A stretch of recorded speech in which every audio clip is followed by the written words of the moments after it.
Welcome back to Primetime Sports Monday. The Reggae Boyz held world number 25 Serbia to a 1-1 draw in a friendly international in Japan on Monday morning Jamaica time. As Simon Preston reports, it was the first time Jamaica, ranked 45, were avoiding defeat to a European side in 20 years. The Jamaicans opened the scoring in the 29th minute through forward Andre Gray. This was the 29-year-old's first goal for Jamaica in only his second appearance. The assist for the goal came from debutant Blair Turgott. In the second half, the Serbs equalised through defender Strahinja Pavlovic in the 61st minute.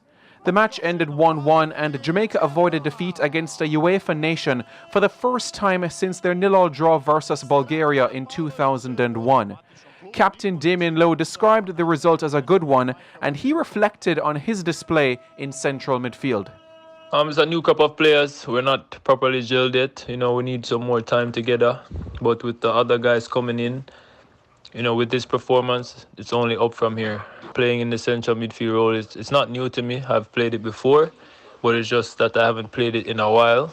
So it took a lot of focus and determination.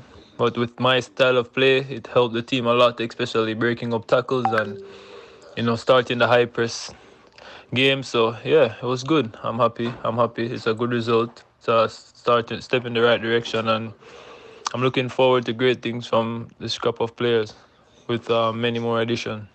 Debutant Blair Turgott agrees. Considering, a lot of us haven't played with each other before, I haven't played with any of these players before. So, it's always going to take a lot of adjusting and getting used to people's playing style and everything like this. But considering, the short time we've been together, I think, we showed good passion and good heart and, we fought for everything and disappointed not to come out of a win, but I think that we've done really well. I think first half we was really good also. So, yeah, man, there's plenty positives to take from it. And hopefully now we can just take it into the next games. The Jamaicans will next be in action on Friday evening Jamaica time against Japan's Olympic team. Simon Preston reporting for TVJ Sports.